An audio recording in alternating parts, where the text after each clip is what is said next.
સુરેન્દ્રનગર શહેરમાં મહેતા માર્કેટ આવેલી છે। શહેરની મહેતા માર્કેટમાં ઇન્ચાર્જ પુરવઠા અધિકારીનું આકસ્મિક ચેકિંગ।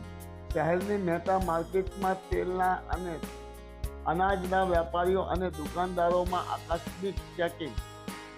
એક્સપાયરી વાળા અને તેલના ડબ્બાઓ સીઝ કર્યા। 5 થી 6 દુકાનોમાં ડુપ્લિકેટ અને એક્સપાયરી ડેટવાળા ડબ્બાઓ સીઝ। ડિસ્કો તેલ વેચતા વેપારીઓ દુકાન બંધ કરી નાસી છૂટ્યા। ડુપ્લિકેટ તેલ વેચતા વેપારીઓમાં ફફડાટ। માયાજાર ન્યૂઝ ચેનલ જયેશ ચૌહાણ સુરેન્દ્રનગર।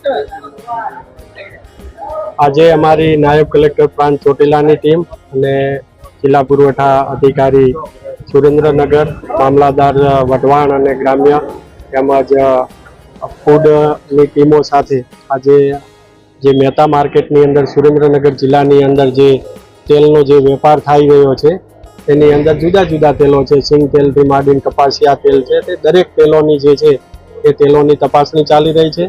આ તેલોની જે પેઢીઓ છે ત્યાં જે ગુજરાત આવશ્યક ચીજ વસ્તુ જે વેપારીઓના કંટ્રોલ બાબતનો જે નિયમ છે 1977 એની જે જુદી જુદી કંડિકાઓ છે એનું પાલન કરવું વેપારીઓએ ફરજિયાત હોય છે। પરંતુ અત્યાર સુધીની તપાસણીની અંદર કોઈ પણ વેપારીએ મોટા ભાગના એ જે 1977ના હુકમનું પાલન ન થતું હોય એવું જણાઈ આવેલ છે।